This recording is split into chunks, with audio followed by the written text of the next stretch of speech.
Coucou ma sister, coucou la femme de foi. Oui, aujourd'hui nous parlons de la foi. Il faut savoir que tu as reçu une mesure de foi et que tu es amené à faire grandir. Sinon en fait, ça va être frustration, tu vas être frustré, frustré même de ta vie chrétienne et tu vas également fuir devant les difficultés.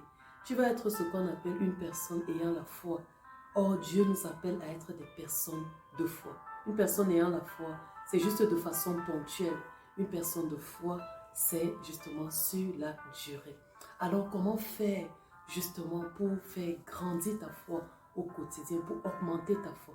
Premièrement, sache que ta foi peut être mise à l'épreuve. Oui, le fait de le savoir te permet d'être intentionnel. Prends la décision que quand ce sera le moment, tu vas triompher par Jésus-Christ. Deuxièmement, nourris-toi en fait des vérités. Tu as ce qu'on appelle les réalités, donc ce sont les choses que tu vois, les montagnes, les problèmes, les difficultés, les soucis, etc. Mais tu as également ce qu'on appelle la vérité. Ça, c'est ce que Dieu dit.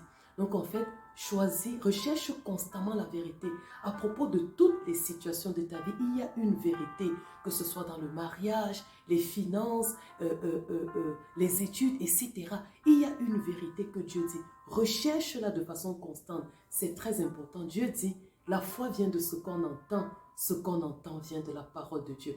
En fait, tu as les clés, ma sister. Tu peux également, ce que tu peux également faire, c'est te nourrir, ou du moins te souvenir de ce que Dieu a déjà fait. Donc, observe les témoignages dans ta propre vie, les témoignages dans la vie des autres. Ça également, ça permet de nourrir et de faire grandir ta foi. Quatrièmement, sois persévérante. Au bout de la persévérance, la foi sans la persévérance, elle est quasi impossible.